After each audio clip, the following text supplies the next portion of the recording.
This is the right portion.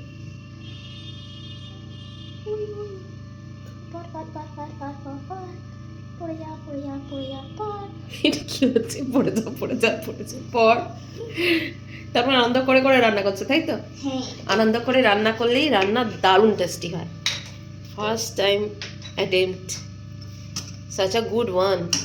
কোনো লাগেনি, সবাই কিন্তু পারে না ফার্স্ট টাইম ম্যাগি বা ফার্স্ট টাইম যে কোনো নুডলস বা চাউমিন এত ঝরঝরে বানাতে। Very nice attempt Mithai. Thank you.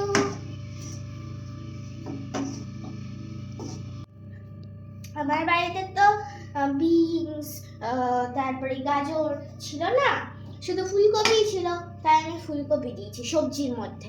আর মটরশুঁটি ছিল, কিন্তু আমার ওটা খেতে ভালো লাগে না, তাই আমি দিই। হ্যাঁ, দিলে একটুখানি সুন্দর দেখতে লাগতো, কিন্তু সুন্দর হয়েছে, টেস্ট নেই ব্যাপার। Perfect, very nice. মিঠাই খুব সুন্দর হয়েছে, ঝরঝরে।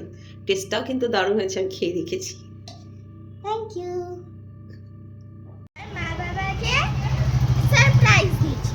মা যদিও বলেছিল যে ফুলকপিটাকে আগে সেদ্ধ করে নিতে, সেটা আমি করেছি।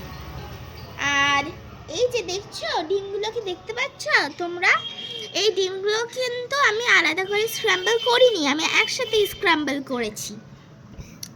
এখানে কাটাকুটিটাও সম্পূর্ণ নিজেই করেছে, আমি কিচ্ছু করে দিইনি। এটা যদিও আমি ফার্স্ট টাইম বানিয়েছি, খেতে খুবই ভালো হয়েছে, মা বলেছে। আমি এখনো টেস্ট করিনি। আমি এর আগে অনেকই হচ্ছে কি সেদ্ধ ম্যাগি বানিয়েছি, মানে যেরকম সস দিয়ে ম্যাগি, তারপরে চিজ দিয়ে ম্যাগি, মানে দিদি আমার অনেকগুলো ইনভেনশন শিখিয়েছিল, আমি ওগুলোতে আবার নিজের ইনভেনশন দিয়েছি। খেতে কিন্তু খুবই ভালো হয়। আর এটা আমি ফার্স্ট টাইম বানিয়েছি, খুব সুন্দর হয়েছে, মা আমায় বলে। তো বলে দাও। ফুলকপি দিয়েছি, ডিম দিয়েছি, পেঁয়াজ দিয়েছি, লঙ্কা দিয়েছি, আর ম্যাগি দিয়েছি, ম্যাগির মশলা দিয়েছি, একটুখানি গোলমরিচ ছড়িয়েছি লাস্টে, আর একটু নুনও ছড়িয়েছি।